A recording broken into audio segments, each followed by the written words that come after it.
तूफानी रात थी। बीच सड़क पर एक लड़की अपने दोनों हाथों को आपस में जोड़कर मदद के लिए चिल्ला रही थी। कोई हमारी मदद करो, प्लीज कोई तो हमारी मदद करो। आधी रात को इंदौर की बीच सड़क पर वो आने वाली गाड़ियों के पीछे भाग रही थी, लेकिन सब उस लड़की को इग्नोर करके अपने रास्ते जा रहे थे। आधी रात होने की वजह से गाड़ियां भी बहुत कम दिखाई दे रही थी। ऊपर से बारिश अपने रौद्र रूप में थी, जिसकी वजह से सबको अपने घर जाने की जल्दी थी। किसी की मदद न पाकर वो लड़की थक हार कर अपने घुटनों पर हाथ रखकर हाँफने लगी। तभी एक कार आकर ठीक उसके सामने रुकी, जिससे वो लड़की हड़बड़ाकर पीछे की तरफ गिर गई। कार की फ्लैश लाइट इतनी तेज थी कि उस लड़की ने अपनी आंखों के सामने अपना हाथ रख लिया। कार का ड्राइवर किसी अनहोनी के डर से कार से बाहर निकलकर उस लड़की के पास आ गया। वो उसे उठाते हुए बोला, तुम ठीक हो? चोट तो नहीं आई? लड़की ने उसकी आवाज सुनी तो जल्दी से उसका हाथ पकड़ लिया। फिर उसने जल्दी जल्दी में कहा, सर प्लीज हमारी मदद कीजिए, हमारा भाई वो उसे चोट लगी है, प्लीज सर हमारी मदद कीजिए, हॉस्पिटल यहीं पास में ही है, प्लीज हमारी मदद कीजिए। वो आदमी उस लड़की के हाथ को ही देख रहा था, क्योंकि लड़की ने उसका हाथ पकड़ रखा था। उसके टच से उसे बहुत पुरानी जानी पहचानी छुअन का एहसास हुआ। उस लड़की ने उसे खोए हुए देखा तो उसके हाथ को हिलाते हुए बोली, सर प्लीज हमारी मदद कीजिए। उसने हाथ हिलाया तो उस आदमी को होश आया। उसने जल्दी दिखाते हुए कहा, हाँ ठीक है, मैं हॉस्पिटल ही जा रहा हूँ, कहाँ है तुम्हारा भाई? उस लड़की ने बिना देरी किए सड़क के किनारे इशारा करते हुए कहा, वो वहाँ पर है। उस आदमी ने उस लड़की के भाई को कार की पिछली सीट पर बैठाने में मदद की। वो लड़की अपने भाई के पास आकर उसका सर अपनी गोद में रखकर बैठ गई। फिर उस आदमी ने कार को स्टार्ट किया। लड़की के भाई का नाम आदित्य था, पर वो लड़की उसे प्यार से छोटे बुलाती थी। उसकी उम्र 18 साल थी और वो एक कॉलेज का स्टूडेंट था। उसे किसी ने बेरहमी से मारा था। उसके पूरे शरीर में चोट के निशान थे और वहाँ से खून आ रहा था। वो लड़की उसके गाल पर थपकी देते हुए बोली, छोटे आंखें खोलो, कुछ नहीं होगा तुझे छोटे, हम हॉस्पिटल बस पहुँचने ही वाले हैं, प्लीज अपनी दीदी को मत रुला। लेकिन उसे अपने भाई से कोई रिस्पॉन्स नहीं मिला, क्योंकि वो बेहोश था। उसने ड्राइविंग कर रहे आदमी की तरफ देखकर कहा, सर प्लीज थोड़ा जल्दी चलाइए। वो आदमी जो कब से रियर व्यू मिरर से उस लड़की को देख रहा था, उसे उसकी बात सुनकर होश आया। उसने कहा, अब हाँ, हम बस हॉस्पिटल पहुंचने ही वाले हैं। लगभग 10 मिनट बाद वो हॉस्पिटल कैंपस में एंटर हुए। वो लड़की कार से बाहर निकली। तभी वो आदमी भी बाहर आया और लड़की के भाई को कार से बाहर निकालने में मदद की। तभी 2 वार्ड बॉय जो गेट पर खड़े होकर चाय पी रहे थे, उन्होंने उन्हें देखा तो जल्दी से मदद के लिए आगे आए और उसके भाई को स्ट्रेचर पर ले गए। वो लड़की भी उसके पीछे जाने लगी। तभी उसे कुछ याद आया। वो उस आदमी को देखने के लिए पीछे मुड़ी, जिसने उसके भाई को हॉस्पिटल लाने में मदद की थी। तभी उस आदमी ने अपना कोट उस लड़की के कंधों पर डाल दिया और लिफ्ट की तरफ चला गया। वो लड़की उसे ठीक से थैंक्स भी नहीं कह पाई थी। उसने खुद से कहा, हम तो उन्हें थैंक्स भी नहीं कह पाए, बिना जान पहचान के भी उन्होंने हमारी मदद की। महादेव ने जरूर उन्हें हमारी मदद के लिए ही भेजा था, शुक्रिया महादेव। उसने इतना कहा। तभी उसे कुछ याद आया और उसके मुंह से अचानक निकला, छोटे। फिर वो अपने भाई के पीछे चली गई। लगभग आधे घंटे बाद वो लड़की ओटी के बाहर बेंच पर बैठकर डॉक्टर के बाहर आने का इंतजार कर रही थी। अंदर आदित्य का ऑपरेशन चल रहा था। उस लड़की ने कोट को निकालकर बेंच पर रख दिया था। इस वक्त तक उसके कपड़े थोड़े सूख चुके थे, पर वो ठंड से अब भी कांप रही थी। कुछ देर बाद ओटी से एक डॉक्टर बाहर आकर बोला, यहाँ मरीज के परिवार से कौन है? वो लड़की डॉक्टर के पास आकर बोली, जी हम उसकी बड़ी बहन है, हमारा भाई ठीक तो है ना डॉक्टर? डॉक्टर ने उसे देखा तो एक बार में ही पहचान लिया। उन्होंने उसको गौर से देखते हुए कहा, तुम तो न्यूरोसर्जिकल डिपार्टमेंट में इंटर्न हो ना? आई थिंक तुम्हारा नाम सोना है। ये सुनकर उस लड़की ने हाँ में सर हिलाया। सोना इंदौर शहर में रहने वाली एक नॉर्मल सी लड़की थी, जिसकी उम्र 23 साल थी। वो इसी हॉस्पिटल, जिसका नाम AR hospital and research centre था, उसमें न्यूरोलॉजी विभाग में इंटर्न थी। उसने सफेद रंग का चूड़ीदार सूट पहना था, जो बारिश में भीगने की वजह से उसकी परफेक्ट बॉडी से चिपका हुआ था। सोना की झील सी गहरी नीली आंखें, माथे पर काले रंग की बिंदी, कमर तक लंबे बाल, सुर्ख गुलाबी होठ, जो इस वक्त ठंड की वजह से थरथरा रहे थे। सोना के चेहरे पर परेशानी के भाव थे। वो इस हाल में भी बहुत खूबसूरत लग रही थी। डॉक्टर ने आगे कहा, तब तो तुम उसकी सिचुएशन के बारे में भी अच्छे से समझ सकती हो। देखो, तुम्हारे भाई के सिर में किसी चीज से बहुत गहरी चोट लगी है। इस वजह से खून ज्यादा बह चुका है। ब्रेन में भी काफी नुकसान हो गया है। इसलिए जल्दी से जल्दी हमें ब्रेन की सर्जरी करनी पड़ेगी। तुम समझ रही हो ना? अगर हमने खून के बहाव को नहीं रोका तो हम तुम्हारे भाई को नहीं बचा पाएंगे। हमें सर्जरी करनी होगी। सोना ने इम्पेशेंटली कहा, आप किस चीज का इंतजार कर रहे हैं डॉक्टर? आप हमारे भाई की सर्जरी शुरू कीजिए। डॉक्टर ने कहा, हम सर्जरी शुरू कर देंगे, लेकिन इससे पहले तुम्हें फीस जमा करनी होगी। तुम्हें तो पता ही होगा ये सर्जरी कितनी एक्सपेंसिव होती है। सोना ने हाँ में सर हिलाकर उनसे पूछा, कितना खर्च आएगा ऑपरेशन के लिए? डॉक्टर ने कहा, सर्जरी के लिए 4 लाख और बाकी रिकवरी तक रहने के लिए 2 लाख, कुल मिलाकर 6 लाख रुपए जमा करने पड़ेंगे। डॉक्टर की बात सुनकर सोना की आंखें बड़ी हो गई और वो हैरानी से हकलाते हुए बोली, 6 लाख रुपए? डॉक्टर को अब सोना से चिढ़ होने लगी थी। उसने कहा, देखो, तुम जितनी जल्दी फीस जमा कर दोगी, हम उतनी जल्दी सर्जरी शुरू कर देंगे। अगर तुम्हारे पास फीस जमा करने के लिए इतने पैसे नहीं हैं, तो तुम अपने भाई को सरकारी हॉस्पिटल में ले जा सकती हो, लेकिन तब भी कोई गारंटी नहीं है कि वो लोग उसे बचा पाएंगे। ये सुनकर सोना धम्म से बेंच पर बैठ गई। डॉक्टर ने उसे देखा और अपना सर हिलाकर जाने लगा, तो सोना उसे रोकते हुए बोली, ठीक है डॉक्टर, आप सर्जरी शुरू कर दीजिए, हम फीस जमा कर देंगे। डॉक्टर ने कहा, ओके, तुम रिसेप्शन में फॉर्म भरकर फीस जमा कर दो, हम अपना काम शुरू कर देते हैं। इतना कहकर डॉक्टर ओटी के अंदर चले गए। सोना फिर से बेंच पर बैठ गई और उसने खुद से कहा, हमने कह तो दिया कि हम फीस जमा कर देंगे, लेकिन इतने सारे पैसे हम कहाँ से लाएंगे? उसने अपने माथे से पसीना साफ करते हुए कहा, क्या हमें उनकी मदद लेनी चाहिए? नहीं नहीं, हम उनके पास वापस नहीं जा सकते। महादेव, अब हम क्या करें? तभी अचानक से उसके दिमाग में कुछ आया। उसने कहा, माही, हमें माही से बात करनी चाहिए। उसने सोचा और जल्दी जल्दी हाँ में सर हिलाते हुए बोली, हाँ, माही जरूर हमारी मदद करेगी। वो इस वक्त रिसेप्शन पर ही होगी। उसने इतना कहा और रिसेप्शन की तरफ जाने लगी। वो अभी जा ही रही थी कि उसे किसी के दर्द में कराहने की आवाज आई, पानी, पानी। सोना ने इधर उधर देखा। वो आवाज आईसीयू के अंदर से आ रही थी। वो बहुत धीरे कदमों से उस तरफ बढ़ गई। जैसे जैसे वो आईसीयू की तरफ बढ़ रही थी, वैसे वैसे वो आवाज और भी तेज सुनाई दे रही थी, पानी, पानी। सोना जल्दी से दरवाजा खोलकर अंदर आ गई। अंदर आते ही उसे कमरे का तापमान ठंडा मालूम हुआ। उसने देखा तो एक लड़का पेट के बल लेटा हुआ था। उसने सिर्फ ब्लैक कलर का पैंट पहना था। उसकी पीठ पर जगह जगह बैंडेज लगा हुआ था और कुछ छोटी छोटी खरोंचें भी थी। उसका सर बेड से नीचे लटक रहा था और उसका एक हाथ बेड की साइड टेबल पर किसी चीज को ढूंढ रहा था। वो लड़का बार बार एक ही शब्द बोल रहा था, पानी, पानी। वो शायद टेबल पर बेल ढूंढ रहा था। उसकी आवाज इतनी गहरी थी कि सोना की रीढ़ की हड्डी तक कांप गई। फिर भी वो जल्दी से उसके पास आई और उसके कंधे से पकड़कर उसे सीधा बैठने में मदद करते हुए बोली, सर, आर यू ओके? इतना कहकर उसने जल्दी से टेबल से पानी का ग्लास लेकर उसके होठों से लगा दिया। उस आदमी ने जल्दी से सोना का हाथ पकड़ लिया और जल्दी जल्दी पानी पीने लगा, जैसे वो जन्मों का प्यासा हो। उसके ठंडे हाथों के टच से सोना का हाथ एक पल के लिए कांप गया। उस लड़के की आंखें बंद थी, वो अपने सेंस में नहीं था। वहीं सोना उसके चेहरे को देख रही थी। शार्प फेशियल फीचर्स, लाल होठ, घनी पलकें और आंखों को ढक रहे उसके बाल, परफेक्ट मस्कुलर बॉडी। वो किसी मूवी के हीरो की तरह लग रहा था। उसने जल्दी जल्दी ग्लास से सारा पानी पी लिया। सोना ने खाली ग्लास साइड टेबल पर रखा ही था कि तभी उस लड़के ने अपने हाथ उसकी कमर पर लपेट लिए और उसे अपने करीब खींचते हुए उसके सीने में अपना चेहरा छुपा लिया। सोना को उससे इस हरकत की उम्मीद नहीं थी, इसलिए वो उसके ऐसा करने से एकदम सदमे में आ गई और हड़बड़ाते हुए बोली, सर।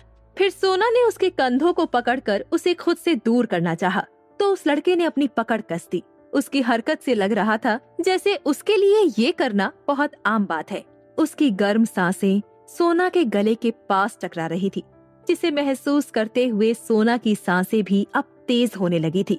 उसने शेकी वॉइस में कहा, सर लीव मी प्लीज। सोना को अब घबराहट होने लगी थी। उसने उसके चोट की परवाह किए बिना अपनी पूरी ताकत से उसे धक्का दिया, जिससे वो आदमी उससे दूर होने के बजाय उसे अपने साथ लेकर बेड पर गिर गया। जैसे ही उस लड़के की पीठ बेड ने छुई, वो आदमी दर्द में गुर्राया। सोना कुछ समझ पाती उससे पहले वो लड़का उसे लेकर पलट गया। सोना अब उसके नीचे थी। घबराहट की वजह से अब उसे पसीना आना शुरू हो गया था। सोना ने उसके सीने पर हाथ रखा और उसे पुश करते हुए बोली, दूर हटिए हमसे। उसने अपनी पूरी ताकत से उसे धक्का दिया तो वो लड़का उसके बगल में मुंह के बल गिर गया। सोना जल्दी से बेड से खड़ी हुई। वो जाने लगी तो उसका दुपट्टा उस लड़के के नीचे दबकर वहीं छूट गया। सोना भागते हुए कमरे से बाहर निकल गई। वो लड़का अपनी धुंधली नजरों से एक सफेद परछाई को कमरे से बाहर जाते हुए देख रहा था। फिर वो अपने हाथों के सहारे से उठकर बैठ गया। इधर सोना कॉरिडोर में भागते जा रही थी। उसे जरा भी ख्याल नहीं रहा कि उसके पास उसका दुपट्टा नहीं है। वो जा ही रही थी कि सामने से आते एक लड़के से टकरा गई। सोना गिरने को थी कि उस लड़के ने उसे बाजू से पकड़कर गिरने से बचा लिया और चिंता जताते हुए बोला, आर यू ओके मिस? सोना ने कोई भी जवाब नहीं दिया और वहाँ से भाग गई। वो आदमी अपना कंधा उठाते हुए बोला, अजीब लड़की है, एक थैंक्स भी नहीं कहा। उसने इतना कहा और उस आईसीयू में आ गया। अंदर आकर उसने देखा तो एक लड़का बेड से टिक कर बैठा है। उस लड़के को देखकर उसने कहा, अंश तू जाग गया? मुझे लगा था दवाई के असर से तुम्हें जल्दी होश नहीं आएगा। इस लड़के का नाम अंश था, अंश सिंह रायजादा, जो कि टॉप बिजनेसमैन था। 29 साल का अंश रायजादा बिजनेस वर्ल्ड में राज करता था। उसका एक दूसरा नाम भी था, cruel, heartless, arrogant, the great mafia king ASR, जिससे लोग डर कर दूर भागते थे। आज शाम को क्लब में कुछ बदमाशों से उसकी लड़ाई हो गई थी और जिससे उसकी लड़ाई हुई थी उसने अंश के पीठ पर 2 गोली चला दी थी। इसलिए उसका दोस्त उसे हॉस्पिटल लेकर आया था। क्या सोना अपने भाई के लिए 6 लाख रुपए जमा कर पाएगी? किसने की है सोना के भाई की ये हालत? क्या सोना अपने भाई को बचा पाएगी? जानने के लिए सुनते रहिए ये कहानी सिर्फ पॉकेट FM पर।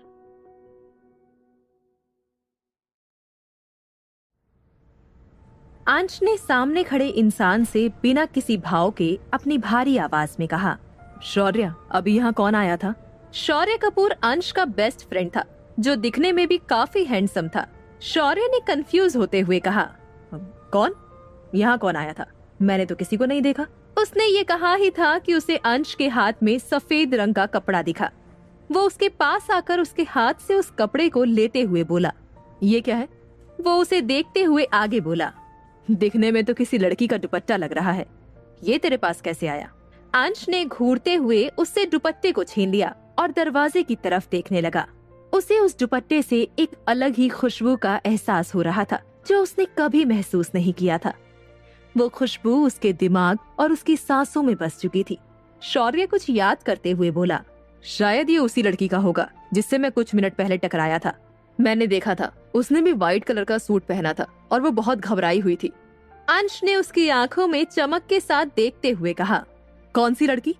शौर्य ने अपनी आंखों को मटकाते हुए कहा, कौन सी लड़की? वाह, बहुत इंटरेस्ट लिया जा रहा है उसके ऊपर। कहीं तुम्हारा दिल तो नहीं आ गया उस पर? फिर उसने अपने मुंह पर हाथ रख लिया और ड्रामेटिकली बोला, कहीं तुमने ही तो उसके साथ कुछ ऐसा वैसा नहीं किया जिससे वो घबरा कर भाग रही थी? अंश ने चिढ़ते हुए उसे देखा और तकिया उठाकर उसकी तरफ फेंका तो शौर्य ने उसे कैच कर लिया। इधर सोना भागकर लॉबी में आई। वो इतनी तेज भागी थी कि उसकी सांसें उखड़ने लगी। उसने अपने सीने पर हाथ रखा और लंबी लंबी सांसें लेने लगी। तभी उसे एहसास हुआ कि उसके गले में उसका दुपट्टा नहीं है। वो इधर उधर देखते हुए बोली, शायद कहीं गिर गया। तभी किसी ने उसके कंधे पर हाथ रखा, जिससे सोना हड़बड़ा गई। उसने पीछे देखा तो उसके सामने एक लड़की खड़ी थी। उस लड़की ने कहा, सोना, तू यहाँ क्या कर रही है? वो भी इतनी रात को? तेरी शिफ्ट तो खत्म हो गई थी ना? सोना ने उसे देखा और उसका हाथ पकड़कर कहा, माही, अच्छा हुआ तुम हमें मिल गई। हम तुम्हारे पास ही आ रहे थे। हमें तुम्हारी मदद चाहिए। वो छोटे को चोट लगी है और सर्जरी के लिए 6 लाख रुपए की जरूरत है। प्लीज हमारी मदद कर दो। ये सुनकर माही हैरान हो गई। वो सोना की सबसे अच्छी दोस्त थी और इसी हॉस्पिटल में उसके साथ काम करती थी। उसे सोना और उसके भाई के बारे में सब कुछ पता था। उसने अपने चेहरे पर परेशानी के भाव लाते हुए कहा, हो गॉड सोना, तुम मुझे ये कब बताने वाली थी? चलो हम अभी फीस जमा करते हैं। सोना उसके गले लगते हुए बोली, thank you Mahi, thank you so much. Mahi ने उसे खुद से अलग करके कहा, तू मुझे बाद में थैंक्स कहना, अब चल। फिर वो दोनों रिसेप्शनिस्ट के पास आ गई। उन दोनों में से कोई कुछ कहता उससे पहले रिसेप्शनिस्ट ने कहा, क्या वही हो जो अपने भाई को यहाँ लेकर आई हैं? सोना ने हाँ में सिर हिलाते हुए कहा, जी हमें सर्जरी की फीस जमा करनी है। रिसेप्शनिस्ट ने कहा, ओ मैम, आपको फीस जमा करने की जरूरत नहीं है क्योंकि फीस पहले ही जमा हो चुकी है। सोना ने ये सुना तो हैरान हो गई। उसने हैरानी से पूछा, फीस जमा हो गई? पर कैसे? हमने तो जमा नहीं की। रिसेप्शनिस्ट ने कहा, अभी अभी वो फीस जमा करके यहाँ से गए हैं। इतना कहकर उसने गेट की तरफ इशारा किया। फिर गेट की तरफ ही इशारा करते हुए आगे बोली, शायद वो रहे, वो व्हाइट शर्ट वाले आदमी ने आपकी फीस जमा की है। सोना ने उस तरफ देखा जहाँ से एक आदमी बाहर की तरफ जा रहा था। सोना जल्दी से उसके पीछे भागी, पर तब तक वो आदमी कार में बैठकर चला गया। सोना बस उसकी पीठ को ही देख पाई थी। सोना उस इंसान को जाते हुए देख रही थी जिसने उसकी मदद की थी। सोना ने उसका चेहरा नहीं देखा, पर उसने उस कार को देखकर पहचान लिया था। ये वही इंसान था जिसने पहले आदित्य को हॉस्पिटल लाने में उसको मदद की थी और अब उसके भाई की सर्जरी के लिए हॉस्पिटल बिल भी चुका दिया था। ये सब सोचकर सोना ने खुद से कहा, वो चले गए, हम इस बार भी उन्हें थैंक्स नहीं कह पाए। उन्होंने आज हमारी 2 बार मदद की। इतना कहकर उसने अपने लिप्स को बाइट किया। तभी माही ने पीछे से आकर उसके कंधे पर हाथ रखते हुए कहा, सोना, क्या तू उसे जानती है? सोना ने नहीं में सर हिलाते हुए कहा, नहीं, हम उन्हें नहीं जानते, पर वो हमारे लिए किसी फरिश्ते से कम नहीं है। सोना खुश थी कि अब उसके भाई का इलाज वक्त पर हो जाएगा। तभी उसे कुछ याद आया। वो इस बारे में तो भूल ही गई थी। उनका कोट। वो इधर उधर देखने लगी, पर उसे वो कोट नजर नहीं आया। उसने कहा, शायद वो ओटी के बाहर ही छूट गया है। वो माही को पीछे छोड़कर भागते हुए ओटी के पास पहुंची। वहां पहुंचकर उसने राहत की सांस ली जब उसे वो कोट उसी बेंच पर दिखा जहां वो कुछ देर पहले बैठी हुई थी। उसने जल्दी से उसे उठाकर कहा, थैंक गॉड, ये यही है, जरूर इसमें कुछ मिलेगा। इतना कहकर वो कोट को आगे पीछे करते हुए उसके पॉकेट में कुछ ढूंढने लगी। माही जो उसके पीछे आई थी, उसने उसे कोट के साथ ऐसा करते देखा तो पूछा, सोना, ये तू क्या कर रही है? क्या देख रही है इसमें? तभी सोना ने कहा, मिल गया। सोना के हाथ कुछ लगा था।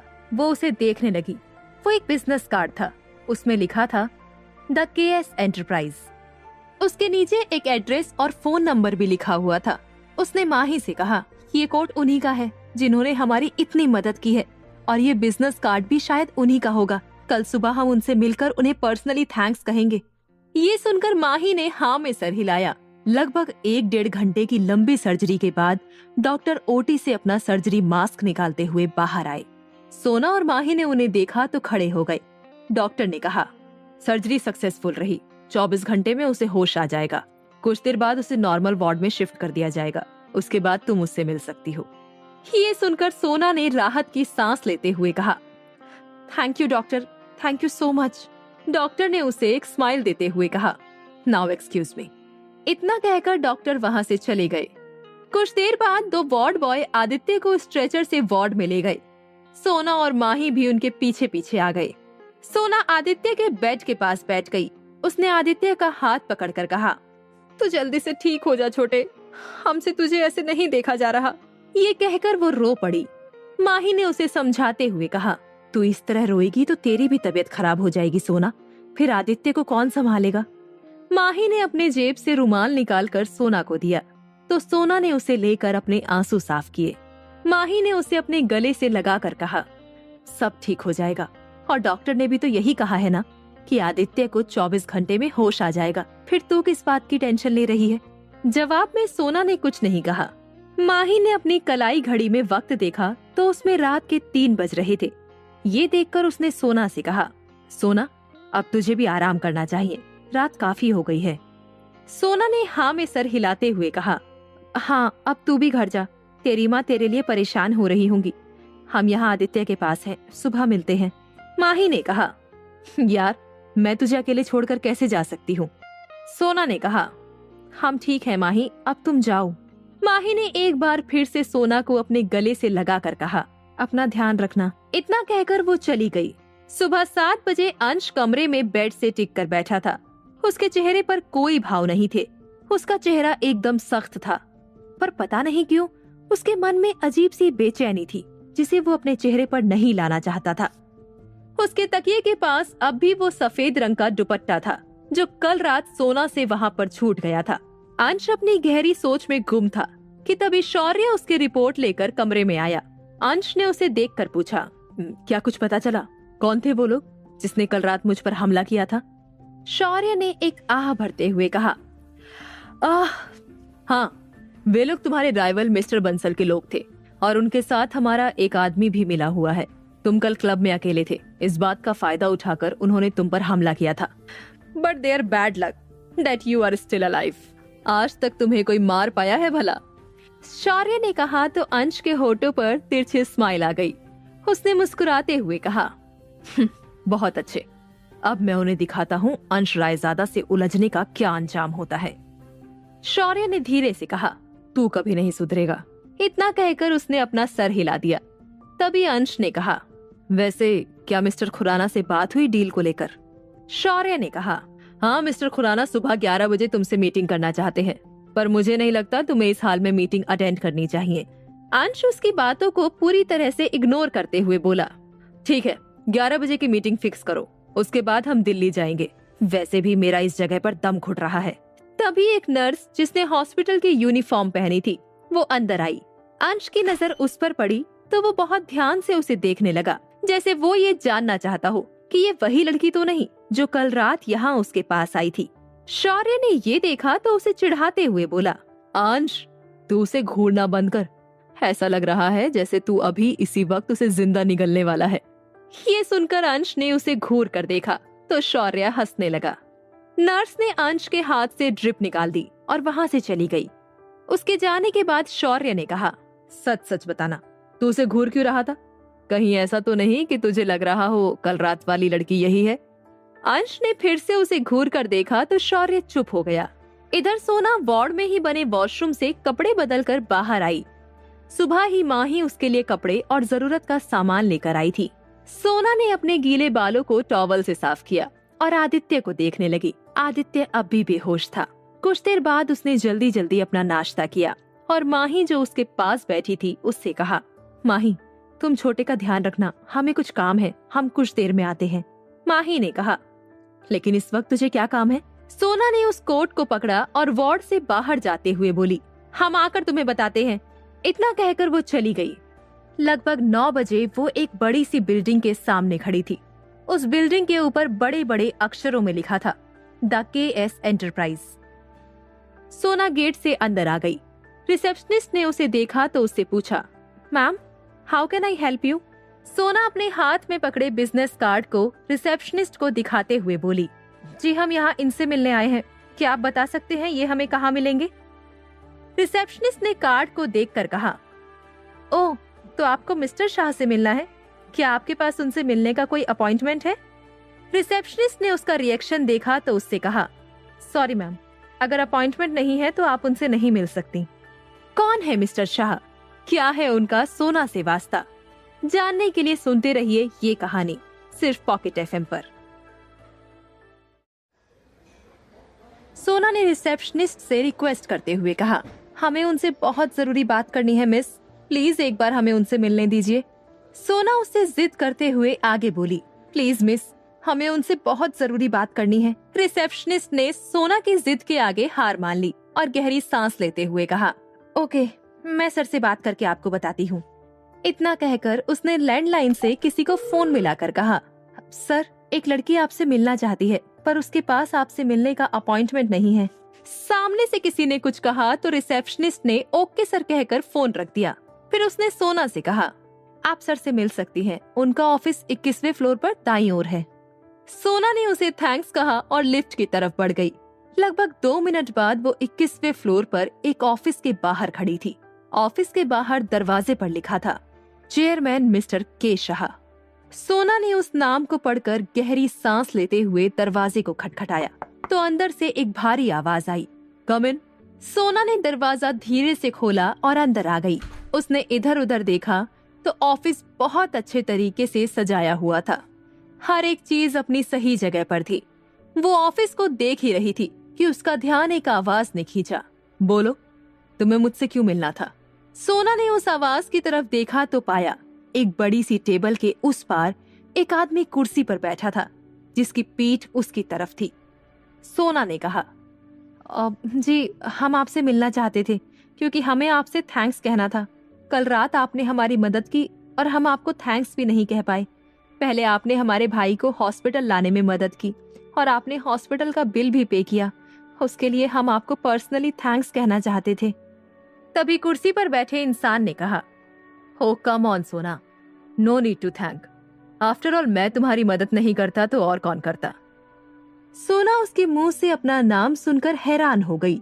उसने हैरानी से पूछा, आपको हमारा नाम कैसे पता? तभी कुर्सी पर बैठा आदमी एकदम से सोना की तरफ पलट गया। सोना उसे कंफ्यूज होकर कुछ पल देखती रही। फिर अचानक से उसके दिमाग में कुछ आया और उसकी आंखें फैल गई। उसके मुंह से धीरे से निकला, जिसे सिर्फ वही सुन सकती थी, पापा। अचानक से उसके जहन में कई सारी यादें ताजा हो गई। पापा, यू डोंट लव अस। मम्मा के जाने के बाद आपने हमें भुला दिया है। I hate you mister Kabir Shah, you are a selfish man. इस तरह के शब्द उसके कान में गूंजने लगे। उसके सामने खड़ा वो शख्स कोई और नहीं बल्कि उसके पिता कबीर शाह थे। कबीर शाह दिल्ली के साथ इंदौर के भी मशहूर उद्योगपति थे। उनकी सबसे बड़ी फूड फैक्ट्री दिल्ली में थी और वो अपने परिवार के साथ दिल्ली में रहते हैं। सोना की माँ जब सोना 8 साल की थी तब एक बीमारी के चलते चल बसी थी। उसके बाद कबीर ने दूसरी शादी कर ली थी।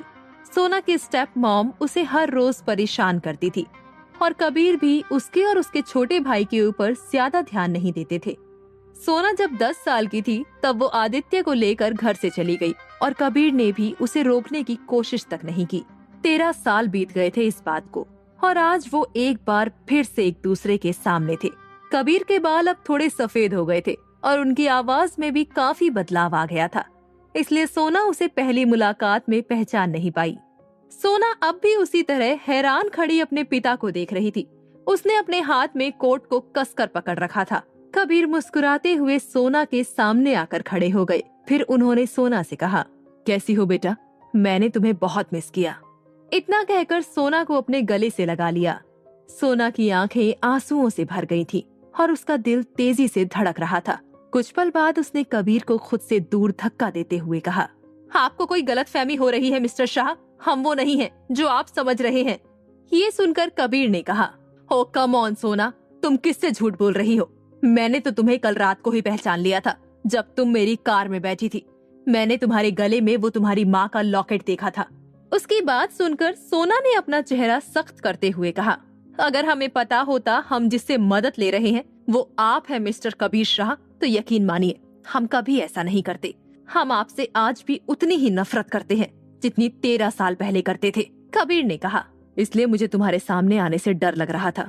अगर मैंने उस वक्त तुम्हें अपने बारे में बता दिया होता तो तुम कभी भी मुझसे मदद नहीं लेती, चाहे तुम आदित्य को मरने के लिए छोड़ देती।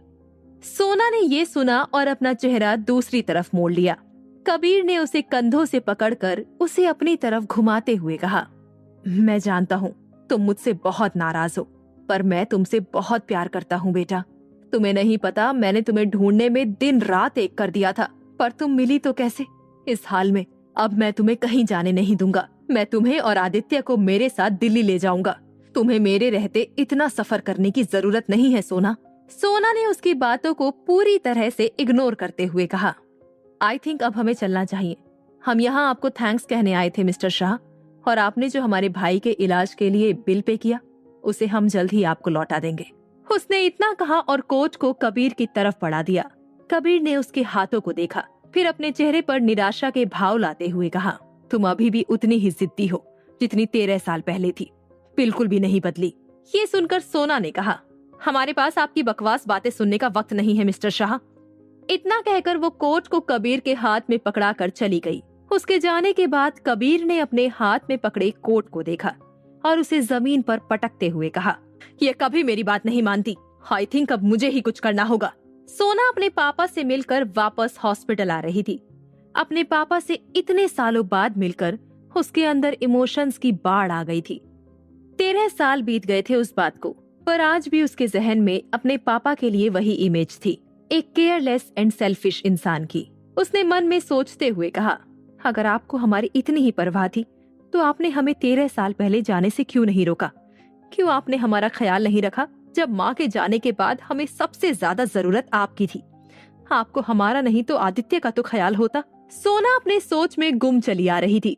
वो रोड पार करते हुए हॉस्पिटल के अंदर जा ही रही थी कि उसने देखा एक ठेले वाला रोड क्रॉस कर रहा है और उसी वक्त एक ब्लैक कार तेज रफ्तार से हॉस्पिटल कैंपस से बाहर निकली और सीधा उस ठेले से टकरा गई। सोना तेजी से उस ठेले वाले की ओर भागी। उसने उसे जमीन से उठाते हुए पूछा, बाबा आप ठीक हैं? वो बूढ़ा आदमी अपना सिर पकड़कर बैठ गया क्योंकि उसके ठेले का सारा सामान रोड पर बिखर गया है। सबका ध्यान अब उनकी तरफ था। वो ब्लैक कार ठेले से टकराने की वजह से सामने कुछ दूर जाकर रुक गई थी। सोना गुस्सा करते हुए उस गाड़ी की ओर बढ़ी और गाड़ी का शीशा खटखटाते हुए बोली, हो मिस्टर, कार से बाहर आओ। क्या आप रोड पर चल रहे लोगों को कीड़े मकोड़े समझते हो जो इतनी स्पीड से गाड़ी भगा रहे थे? अब तक भीड़ जमा हो चुकी थी। गाड़ी के अंदर बैठा आदमी उस लड़की को गुस्से से देख रहा था। सोना बिना रुके शीशे पर अपना हाथ मार रही थी। तभी कार का दरवाजा खुला और ऊपर से नीचे तक काले रंग का कपड़ा पहने हुए एक आदमी बाहर आया। उसका चेहरा देखकर सोना की आंखें बड़ी हो गई। सोना ने उसे पहचान लिया था। ये वही आदमी था जो कल रात आईसीयू में उसे मिला था, जिसे उसने पानी पिलाया था, जिसके बारे में सोना अब तक भूल चुकी थी। सोना के सामने खड़ा वो शख्स उसे अपनी काली गहरी आंखों से ऐसे देख रहा था जैसे वो उसके अंदर तक झांक रहा हो, पर उसके चेहरे पर कोई भाव नहीं थे। सोना ने सोचते हुए अपने मन में कहा, इज ही अ रोबोट? सोना अभी अपनी सोच में गुम ही थी कि उस आदमी की ठंडी आवाज उसके कानों में पड़ी। What do you want from me? सोना उससे दूर हट गई और उसे देखते हुए मन में आगे बोली, Why does his aura feels intimidating? कल रात जिस तरह वो उसके सामने कमजोर था, आज बिल्कुल उसके अपोजिट बहुत ही डोमिनेटिंग लग रहा था। सोना खुद को संभालते हुए बोली, You should say sorry to him, mister. अंश ने अपनी भौहों को सिकोड़ते हुए इम्पेशेंटली कहा। What? सोना ने कहा, लगता है आपको इंग्लिश समझ नहीं आती। हमने कहा आपको उनसे सॉरी कहना चाहिए और उनके नुकसान की भरपाई भी करनी चाहिए। अंश ने ये सुना और उसे ऐसे देखने लगा जैसे वो कोई पागल हो। जल्द ही उसके होठों पर तिरछी स्माइल आ गई। उसने सोना को ऊपर से नीचे तक देखते हुए कहा, लड़की, तुम्हें पता भी है तुम इस वक्त किससे बात कर रही हो? सोना ने आज लाइट ब्लू चूड़ीदार सूट पहना था। उसकी खूबसूरत नीली आंखें, मेकअप के नाम पर होठों पर सिर्फ लिप ग्लॉस, माथे पर काली बिंदी और दोनों हाथों में कुछ चूड़ियां थी। कानों में छोटे छोटे झुमके थे और उसके काले लंबे बाल गुथे हुए थे। इस वक्त सोना बेहद खूबसूरत लग रही थी। तभी किसी ने फुसफुसाते हुए कहा, ये तो अंश रायजादा है ना? तभी दूसरे ने कहा, अब तो ये लड़की गई काम से। सभी उन दोनों को घेर कर खड़े थे। अंश के बॉडीगार्ड्स भी वहाँ आ गए थे। एक बॉडीगार्ड सोना की तरफ बढ़ने लगा तो अंश ने अपना हाथ दिखाकर उसे रोक दिया। उसे अपने सामने खड़ी इस नीली आंखों वाली लड़की से वही खुशबू महसूस हो रही थी जो उस दुपट्टे से आ रही थी। अंश अपनी सोच में गुम था कि तभी सोना की आवाज उसके कानों में सुनाई पड़ी, हमें नहीं पता आप कौन है, बस हम इतना जानते हैं कि आपने इन्हें हर्ट किया है, इसलिए आपको सॉरी कहना चाहिए। सोना के अंदर ना जाने कहां से इतनी हिम्मत आ रही थी। वो अपने सामने खड़े ग्रीक गॉड जैसे दिखने वाले आदमी की आंखों में आंखें डालकर देख रही थी। अंश ने गुस्से से उसे देखा, फिर उसने अपनी अकड़ में कहा, मैं शिवांश सिंह रायजादा हूँ, जिसने आज तक किसी से सॉरी नहीं कहा, और तुम चाहती हो मैं इस 2 कौड़ी के इंसान से माफी मांगू? तभी ठेले वाला सोना के पास आया और बात को ज्यादा ना बढ़ाते हुए धीरे से बोला, बेटा रहने दो ना, हमारी ही गलती है, क्यों बात को बढ़ाना? ये सुनकर सोना बोली, नहीं बाबा, गलती आपकी नहीं बल्कि इस आदमी की है, तो सॉरी भी इन्हें ही कहना चाहिए।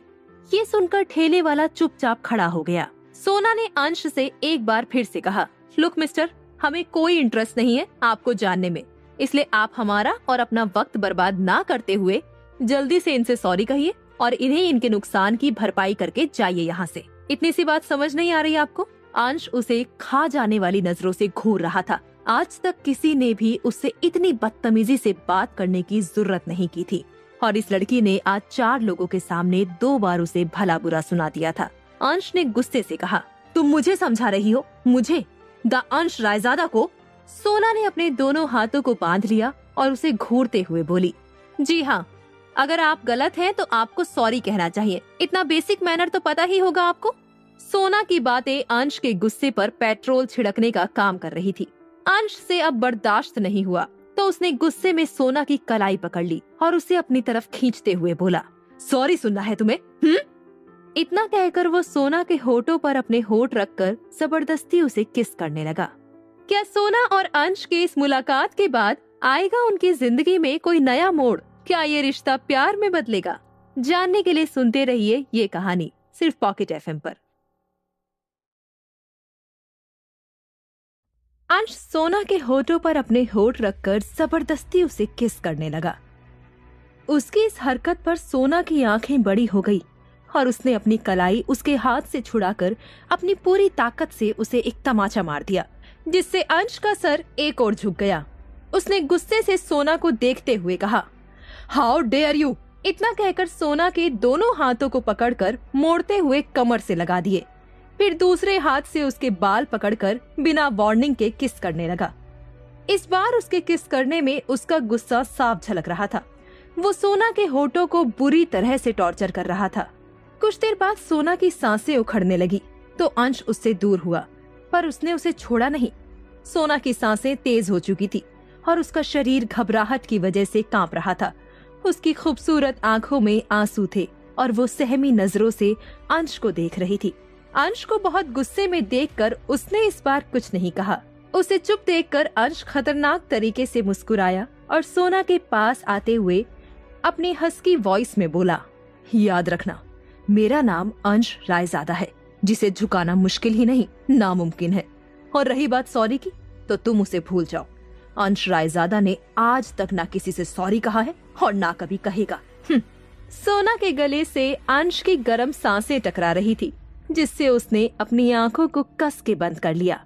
उसने उसकी कलाई को इतनी जोर से पकड़ा था कि उसके हाथ की चूड़ियां टूटकर उसकी कलाई में घुस रही थी। अंश ने उसकी बंद पलकों को देखा जो नम थी। ये देखकर उसने उसे छोड़ दिया तो सोना ने झट से अपनी आंखें खोली। अंश ने उसके होठों के किनारे पर लगे खून को अपने अंगूठे से साफ करके कहा, अगली बार मुझसे उलझने से पहले उसके अंजाम के बारे में जरूर सोचना, क्योंकि तुम सोच भी नहीं सकती उतना बुरा कर सकता है ये अंश रायजादा। ये कहते हुए उसने अंगूठे पर लगे खून को अपने होठों से लगाकर कार के पास आ गया। उसने कार से नोटों के 2 बंडल उस ठेले वाले के हाथ में रखते हुए कहा, और ये तुम्हारा जितना नुकसान हुआ है उसके लिए। इतना कहकर एक बार सोना को देखते हुए कार में बैठ गया। इस बार भीड़ ने अपने आप ही उसके लिए रास्ता बना दिया और वो चला गया। सोना बुत बनकर उसी जगह खड़ी थी। तभी ठेले वाला अंकल उसके पास आकर बोला, बेटी तुम बहुत बहादुर हो, लेकिन तुम्हें मेरे लिए ये सब करने की जरूरत नहीं थी। अगर उन साहब ने तुम्हारे साथ ज्यादा बुरा कर दिया होता तो। फिर भी मैं तुम्हें धन्यवाद देता हूँ। तुमने जो मेरे लिए किया वो मैं कभी नहीं भूलूंगा। सोना बस चुप खड़ी थी। उसे समझ नहीं आ रहा था कि उसे क्या बोलना है। उस आदमी ने सोना के आगे हाथ जोड़े और वहाँ से चला गया। उसके जाने के बाद सोना ने उल्टे हाथ से अपने होठ को साफ किया और अपने चारों तरफ देखने लगी। वहाँ पर जमा भीड़ अब सोना को ही देख रही थी। उनकी अजीब नजरों को अपने ऊपर महसूस करके वो काफी डर गई। उसने खुद को संभाला और हॉस्पिटल के अंदर भाग गई। सोना सीधे अपने भाई के वार्ड में आ गई। उसने दरवाजा बंद किया और दरवाजे से टिक कर जमीन में बैठ गई। फिर उसने अपने दोनों घुटने पर अपना चेहरा छुपा लिया और रोते हुए बोली, ये सब हमारे साथ ही क्यों होता है महादेव? क्यों आप हमें हर बार एक ही जगह पर लाकर पटक देते हैं? क्यों? इतना कहकर वो सुबकने लगी। कुछ ही देर में उसकी आंख लग गई और वो वहीं पर बैठे बैठे ही सो गई। दूसरी तरफ एक अंधेरे कमरे में एक आदमी अपने घुटनों के बल बैठकर किसी के सामने हाथ जोड़कर रो रहा था। उसके सामने अंश सोफे पर किसी राजा की तरह बैठा था। उसके शर्ट के ऊपर के कुछ बटन खुले थे। उसके एक हाथ में गन और दूसरे हाथ में सिगरेट थी। वो आदमी अंश के सामने लगभग गिड़गिड़ाते हुए बोला, सर मैंने कुछ भी जानबूझकर नहीं किया सर, प्लीज मुझे माफ कर दो। अंश अपने हाथ में गन को घुमाते हुए बोला, शेखर तुम्हें पता है ना, मुझे धोखा बर्दाश्त नहीं होता, फिर भी तुम्हारी इतनी हिम्मत, तुमने मुझे धोखा दिया। ऐसा कहते हुए वो सामने की ओर थोड़ा सा झुका। उसकी दोनों आंखों में तूफान जैसा कुछ था। शेखर अंश का खास आदमी था, पर उसने कल रात ही उसे उसके दुश्मनों के साथ मिलकर धोखा दिया था और उसे मारने का प्लान बनाया था। अंश की भयानक आवाज सुनकर शेखर को पसीना आना शुरू हो गया। उसने अपने माथे का पसीना अपने हाथ से पोंछते हुए कहा, सर प्लीज मेरा भरोसा कीजिए, मैंने कुछ नहीं किया। अंश ने अपनी कड़क आवाज में कहा, मुझे पता है तुम मेरे दुश्मनों से मिले हुए हो और कल रात क्लब में तुमने ही मुझ पर हमला करवाया था। तुम्हें क्या लगा था मैं कुछ जान नहीं पाऊंगा? ऐसा कहते हुए वो इस आदमी की आंखों में देखे जा रहा था। शेखर की हालत खराब हो गई थी। उसने रोते हुए कहा, सर मुझे माफ कर दीजिए, मैं। शेखर की बात पूरी होती उससे पहले उसके सिर के बीचों बीच एक गोली आकर लगी और वो वहीं ढेर हो गया। अंश ने गन से निकल रहे धुएं को फूंक मारते हुए कहा, आई हेट लायर्स। इतना कहकर वो उठा और शौर्य से बोला, इसे कहीं फेंक दो, कल की न्यूज में इसका फोटो आना चाहिए। मेरे दुश्मनों को भी तो पता चलना चाहिए मुझसे उलझने वालों का क्या अंजाम होता है। उसने ऐसा कहा तो एक बार फिर से उसके दिमाग में इस नीली आंखों वाली लड़की का ख्याल आया, जिसके बारे में वो पूरे दिन सोच रहा था। उसकी घबराई हुई नीली आंखें बार बार अंश की आंखों के सामने आ रही थी, जो अंश को बेचैन कर रही थी। एक बॉडीगार्ड ने उसके हाथ से गन ले लिया और उसे एक टॉवल दे दिया। उसने अपने दिमाग से उसके ख्यालों को झटका और अपने हाथ साफ करते हुए बोला, दिल्ली जाने की तैयारी करो। इधर सोना आदित्य के पास बैठी थी। उसने डॉक्टर से कुछ दिनों की छुट्टी ले ली थी, इसलिए आदित्य के पास रहने के अलावा उसके पास कोई और काम नहीं था। आदित्य को अब भी होश नहीं आया था। सोना ने वक्त देखा तो रात के 8 बज रहे थे। तभी सोना को अपने पेट में मरोड़ उठने लगी, क्योंकि उसने सुबह के नाश्ते के बाद से कुछ भी नहीं खाया था। वो कैंटीन की तरफ आई, तभी उसने कुछ स्टाफ को आपस में बात करते सुना। हाँ ये वही है, जब वो सब हो रहा था तब मैं भी वहीं पर था। मैंने देखा इसने जानबूझकर सीन क्रिएट किया था। दिखने में तो कितनी सीधी सादी है, पर हरकतें देखो इसकी। इसने द ग्रेट अंश रायजादा को फंसा लिया। सच अ गोल्ड डिगर। सोना के कान में ये आवाज पड़ी और उसके कान खड़े हो गए। वो उनके पास आकर बोली, क्या कहा? उस स्टाफ ने कुछ नहीं कहा और टीवी पर चल रहे न्यूज की तरफ इशारा किया। टीवी पर न्यूज चल रही थी। दिल्ली का मोस्ट एलिजिबल बैचलर अंश रायजादा आज सुबह अपनी गर्लफ्रेंड के साथ बीच सड़क पर क्यूट फाइट करते नजर आई। उनकी गर्लफ्रेंड ने उन्हें थप्पड़ मारा और बदले में अंश रायजादा ने उन्हें 2 बार किस किया। ऐसा तो तभी होता है जब कपल्स के बीच रोमांटिक फाइट होती है। उन दोनों को किस करते देख वहाँ पर भीड़ उमड़ गई। आप इस वीडियो में देख सकते हैं दोनों कितने करीब होकर पूरी दुनिया को अपना प्यार शो ऑफ कर रहे हैं। कहा जा रहा है वीडियो में दिखाने वाली लड़की एक मामूली सी नर्स है, इसके अलावा उसकी कोई जानकारी मौजूद नहीं है। वीडियो में अंश का चेहरा तो साफ नजर आ रहा था, पर सोना ठीक से दिखाई नहीं दे रही थी। सोना ने ये देखा और उसकी आंखें फैल गई। एक बार फिर से उस दृश्य को देखकर सोना के दिमाग में कई सारे ब्लास्ट होने लगे। वो खुद को संभाल नहीं पाई और बेहोश होकर गिर गई। रात 8 बजे। कुछ देर बाद सोना को होश आया और वो उठकर बैठ गई। वो अपने भाई के वार्ड में सोफे पर थी। उसने देखा कि आदित्य के बेड के पास कबीर शाह बैठे हैं। सोना को जागते हुए देखकर कबीर उसके पास आते हुए बोले, सोना तुम्हें होश आ गया? मुझे तुम्हारी फिक्र हो रही थी बेटा। इतना कहकर उन्होंने सोना के सर की तरफ हाथ बढ़ाया, लेकिन सोना उसे रोकते हुए बोली, आप यहाँ क्या कर रहे हैं मिस्टर शाह? कबीर ने कहा, तुम ऐसे क्यों बात कर रही हो सोना? ऑफ कोर्स मैं यहाँ आदित्य और तुमसे मिलने आया हूँ। सोना सोफे से खड़े होते हुए बोली, लेकिन हमने सुबह कहा था कि हमें आपकी जरूरत नहीं है, फिर क्यों आप हमें अकेले नहीं छोड़ देते? कबीर ने कहा, सोना पागलों जैसे बात मत करो, मैं तुम्हारा पिता हूँ, तुम क्यों नहीं समझ रही? इस वक्त तुम्हें मेरी जरूरत है। सोना उसकी आंखों में देखते हुए बोली, आप गलत समझ रही हैं, ना कल हमें आपकी जरूरत थी और ना आज है। हमने जिस तरह से अपना ध्यान पिछले 13 साल से रखा है वैसे ही अब भी रख सकती हूँ। अब आप जाइए यहाँ से। इतना कहकर वो आदित्य की तरफ जाने लगी तो कबीर ने गुस्से से उसका हाथ पकड़कर कहा, इनफ इज इनफ सोना, मैं तुम्हारी बकवास सुन रहा हूँ, इसका मतलब ये नहीं कि तुम अपने पापा से इस तरह बात करोगी। अगर कल रात मैं नहीं होता तो आदित्य उस सड़क पर पड़ा होता और तुम कुछ भी नहीं कर पाती। कौन करता तुम्हारी मदद? कौन हॉस्पिटल का बिल भरता? अब भी देर नहीं हुई है। अगर मैं चाहूँ तो अब भी आदित्य का ट्रीटमेंट रुकवा सकता हूँ और तुम्हें इस हॉस्पिटल से बाहर फेंकवा सकता हूँ। सोना ने हैरानी से उसे देखा।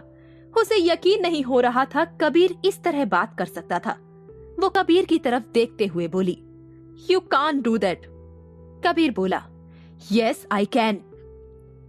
सोना कुछ और भी कहने को थी कि तभी उसे आदित्य की आवाज सुनाई दी। सोना ने अपना हाथ कबीर के हाथ से छुड़ाया और आदित्य के पास आकर बोली, "तुझे होश आ गया छोटे, महादेव का लाख लाख शुक्र है।" आदित्य को होश आ गया था, पर उसकी हालत में अब भी कोई खास सुधार नहीं था। उसके सिर और पूरे शरीर पर पट्टी बंधी हुई थी। कबीर सोना के पास आते हुए आदित्य से बोला, "थैंक गॉड तुम्हें होश आ गया आदित्य। मैं और तुम्हारी दी बहुत परेशान थे तुम्हारे लिए। मैं तुम्हारा पापा हूँ, कबीर शाह।"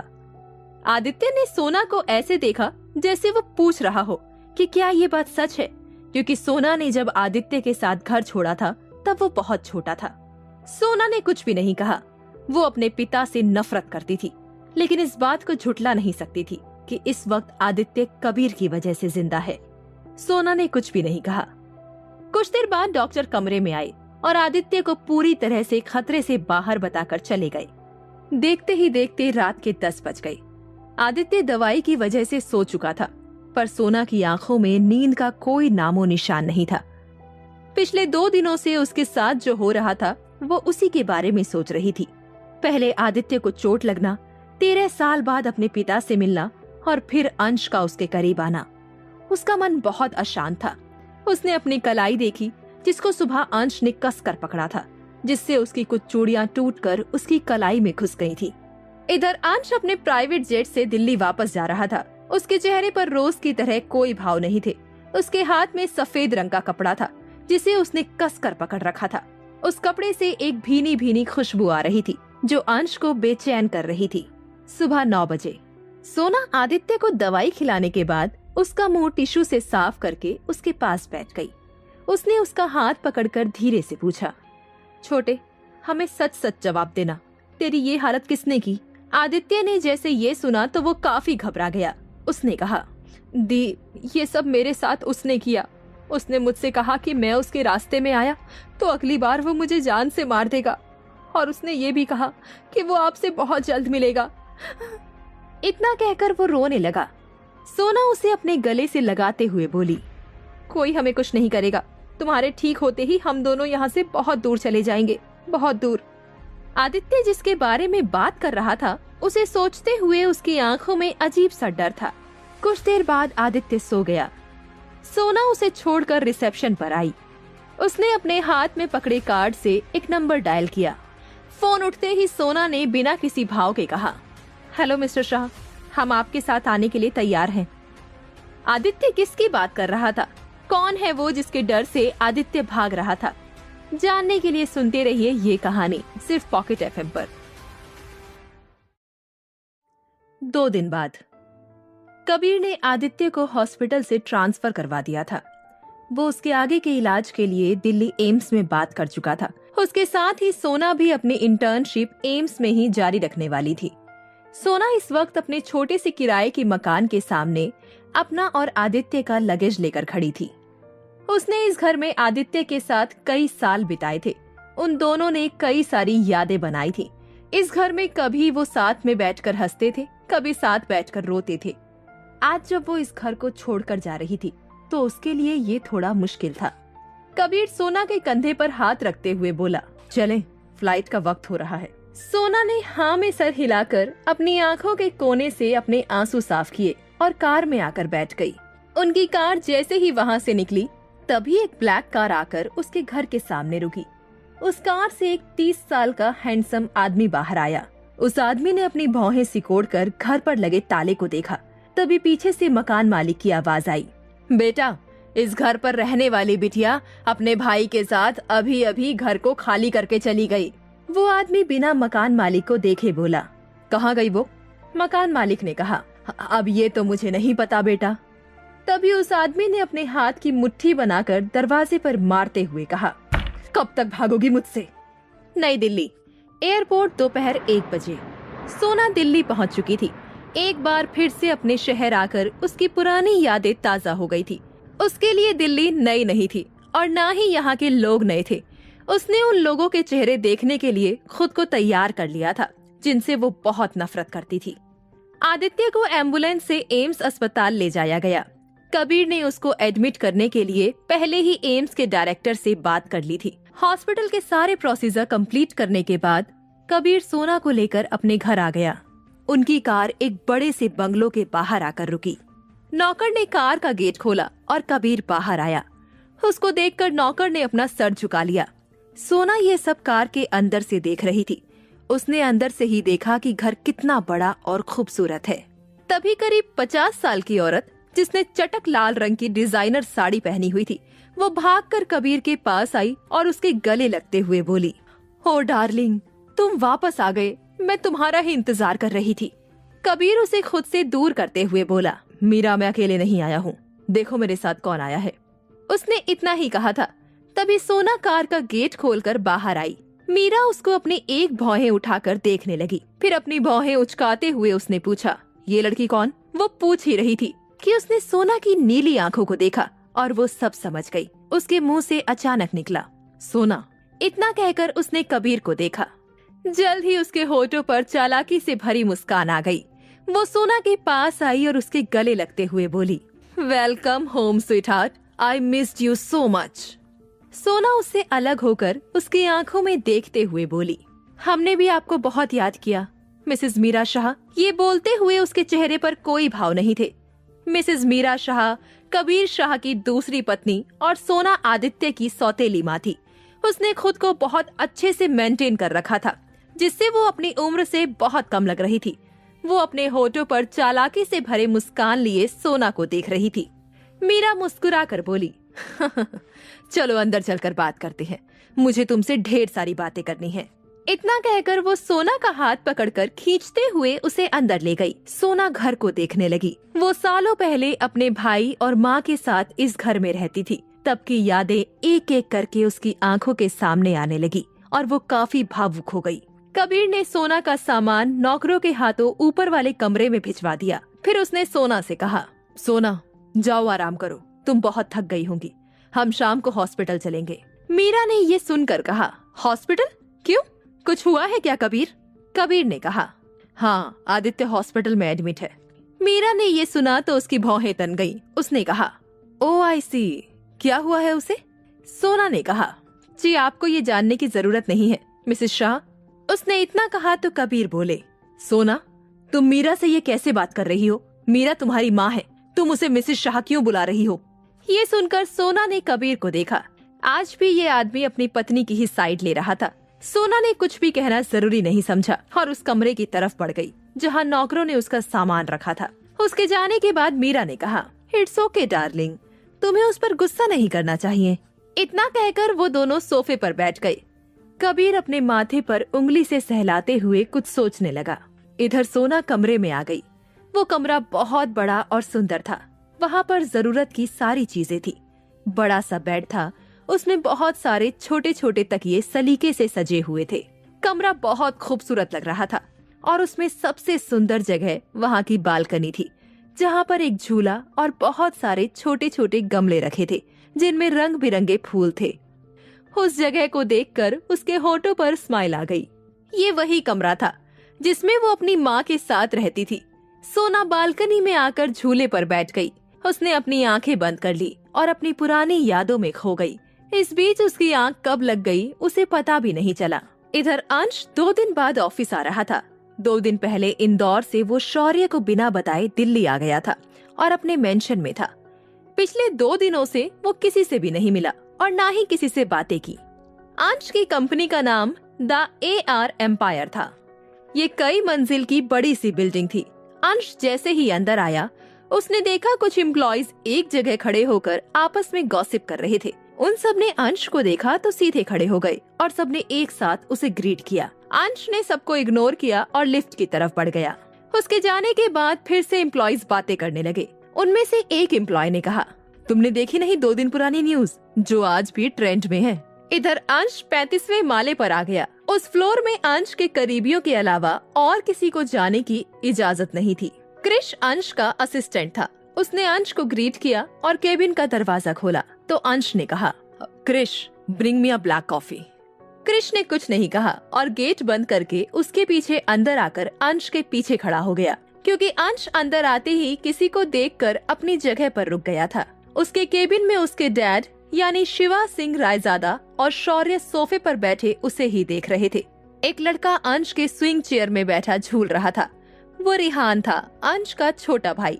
रिहान ने जैसे ही अंश को अंदर आते देखा, वो जल्दी से उसकी चेयर से उठकर खड़ा हो गया और उसके पास दौड़कर आते हुए बोला, ओ भाई, आपने तो कमाल कर दिया।